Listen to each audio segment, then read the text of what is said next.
बिस्मिल्लाहिर्रहमानिर्रहीम। लाखों करोड़ों दरूद नबी करीम अलैहिस्सलाम और उनकी आल पे। मैं आपकी मेज़बान मिसेस अरसलान फलक अपने यूट्यूब चैनल निगाह मुस्तफ़ा सल्लल्लाहु अलैहि वसल्लम पे। अदी बिन हातिम नबी अलैहिस्सलाम की बारगाह में हाजिर हैं। नबी पाक अलैहिस्सलाम फरमाते हैं कि अदी कलमा पढ़ लो, मुसलमान हो जाओ। अदी कहते हैं कि मैं खुद एक दीन का मानने वाला हूँ। तो मेरे नबी अलैहिस्सलाम ने फरमाया कि जिस दीन को तुम मानते हो मैं उस दीन को तुमसे ज्यादा जानता हूँ। मेरे नबी फरमाते हैं कि क्या तुम्हारे दीन में लिखा है कि माले गनीमत का चौथा हिस्सा जो है वो खा जाओ? तो अदी कहते हैं कि नहीं। तो मेरे नबी अलैहिस्सलाम ने फरमाया तो फिर खा क्यों जाते हो? अब अदी जो था वो कहते हैं कि ये बात बस हम बादशाहों के अंदर की थी, इसलिए मुझे इस बात के सामने सर तस्लीम खम करना पड़ा, तो मान गए। फिर फरमाया कि मैं अगली बात भी बताऊं कि तुम कलमा क्यों नहीं पढ़ते, मुसलमान क्यों नहीं होना चाहते? कहने लगे या रसूलल्लाह सल्लल्लाहु अलैहि वसल्लम आप बता दीजिए।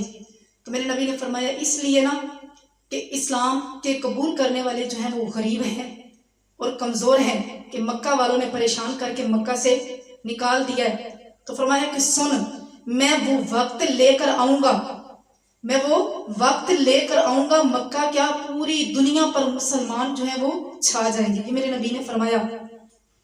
तो मेरे नबी ने फरमाया कि हिरा का नाम सुना है? बड़ा दूर का वो इलाका था। तो कहते हैं कि नहीं, देखा तो नहीं है मगर सुना है। मेरे नबी ने फरमाया कि वहां से एक औरत ऊँटनी पे बैठ के आएगी और बैतुल्लाह का तवाफ करेगी। वो अकेली औरत आएगी जिसे रब की जात के अलावा किसी का कोई खौफ ना होगा, किसी का डर ना होगा। फिर मेरे नबी ने फरमाया कि किसरा को जानते हो? कहते हैं कि जी या रसूलल्लाह, बड़ा तगड़ा बादशाह, इसके खजाने भी बड़े भारी हैं। मेरे नबी ने फरमाया कि उसको मुसलमान फतह करेंगे, खजाने सारे मुसलमानों के हाथ आएंगे। तो जब मेरे नबी ने ये फरमा दिया और फिर ये फरमाया कि तीसरी बात ये कि तुम ये समझते हो कि मुसलमान जो है वो कमजोर हैं, इनमें गुर्बत ही गुर्बत है। मेरे नबी ने पेशन गोई पहले से ही कर दी। तो अदी ने कलमा पढ़ा, मुसलमान हो गए। अदी बिन हातिम कहते हैं लोगों को जब बताया करते थे ना तो रो पड़ते थे, कहते थे कि जो पेशन गोई नबी अलैहिस्सलाम ने फरमाई थी, लोगों मेरी इन आंखों ने उस औरत को अकेली ऊँटनी पे बैठकर मकामे हिरा से बैतुल्लाह का तवाफ करते हुए देखा। वहां से अकेली आई जिसे रब के अलावा किसी का खौफ न था और उसने आके बैतुल्लाह का तवाफ किया। यानी हजूर अलैहिस्सलाम की जो पेशन गोई थी वो वाज़िह हो गई, जाहिर होगी। फिर कहते हैं कि वो किसरा जब फतह हुआ तो जो लोग उसमें शरीक थे या खजाने फतह हुए तो मैं खुद मुजाहिद बन के रब की दीवी तौफीक के साथ उसमें शरीक था कि मेरी आंखों ने देखा। फिर हजरत उमर बिन अब्दुल अजीज के दौर में ऐसा वक्त भी आया जब मुसलमान देने के लिए निकलते थे ना तो लेने वाला कोई ना होता था। अगर किसी को गरीब समझकर कोई दे देता तो वो कहता कि नहीं, अपने पास रखो, मैंने तो खुद रात को सदका जो है वो दे दिया। यानी ये जो दीन इस्लाम है उलमा, मौलवी और सियासतदानों की वजह से नहीं छाएगा, ये इसलिए छाएगा कि अरसला रसूलहु बिल हुदा व दीनिल हक, यानी इतना ही ये उभरेगा जितना इसको दबा लोगे, क्योंकि अल्लाह ने इस दीन को भेजा ही, उस रसूल अलैहिस्सलाम को भेजा ही हक के साथ है।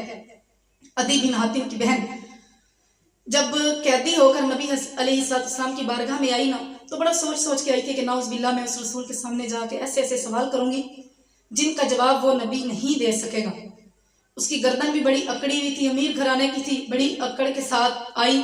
जब दाखिल हुई ना मेरे नबी के सामने, लोग आए कैदी बन के, तो मेरे नबी अलैहिस्सलाम ने अपनी मुजम्मिल वाली चादर उस औरत को, उस बेटी को उड़ा दी।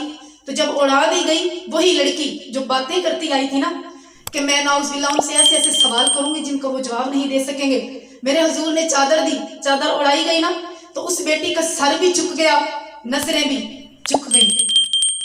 क्या खूब सजड़ दियां अखियां ने जिन्हें भर के सुराइयां रखियां ने, तू मेरा महबूब ने डिठा जिन वेख के चन शर्मावे, अद्धी राती दिन चढ़ जावे जे और रुख तू नकाब उठावे, ते नैन नशीले मस्त रसीले विच सोहना कजल सुहावे, अख उघड़े ता इंज पिया जापे जिवें मैं खाना खुल जावे, जे ओ खोले पेच जुल्फ दी राही राह भुल जावे, तोबा तोबा हुस्न सजदा जाल न जल्ली जावे, ते इल्म खुदा ने ऐना दिता अकलां विच ना आवे, अकल खुदा ने ऐनी दिती इल्मां विच ना आवे कि आजाद नजर ओधी विच जो आवे विक जावे खुल्क ओधी ने मुंह लई दुनिया कोई विरलाई जान बचावे आजम एडा सोहना माही सानू किधरे नजर ना आवे।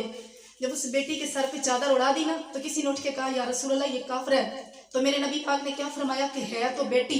तो उलमा इकबाल इस वाक्य को बयान करते हुए कहते हैं कि या रसूल अल्लाह ए काफिरों की बेटियों के सरों पर काफिरों की बेटियों के सरों पर चादर रहमत देने वाले या रसूल अल्लाह या हबीब अल्लाह, आज हमारा वकार हमारी इज्जत हमारे से छिन चुकी है। आज हमारी बेटियों ने हमारी बहनों ने हमने खुद खैरों के नक्शे कदम पर चलना शुरू कर दिया कि या रसूल अल्लाह हुजूर माफी हुजूर माफी हुजूर माफी हुजूर माफी तुसा सी डकिया जिन्ना कमा तू हुजूर जी मैं वो कर गया हाँ गुनाहां दे दल दल दे अंदर मैं गलमी तीकर तर गया हाँ तुहाडे हुक्मां नू छड़ के आका मैं जींदा किथे हाँ मर गया हाँ मैं जींदा किथे हाँ मर गया हाँ। अल्लाह पाक हमें भी नबी पाक की सच्ची पक्की मोहब्बत अता फरमाए। जो कुछ मैंने बोला आपने सुना, अल्लाह पाक हमें इस पे अमल करके इसको आगे फैलाने की तौफीक अता फरमाए। वमा अलैना इल्लल बलागुल मुबीन। अस्सलामु अलैकुम व रहमतुल्लाहि व बरकातुहू।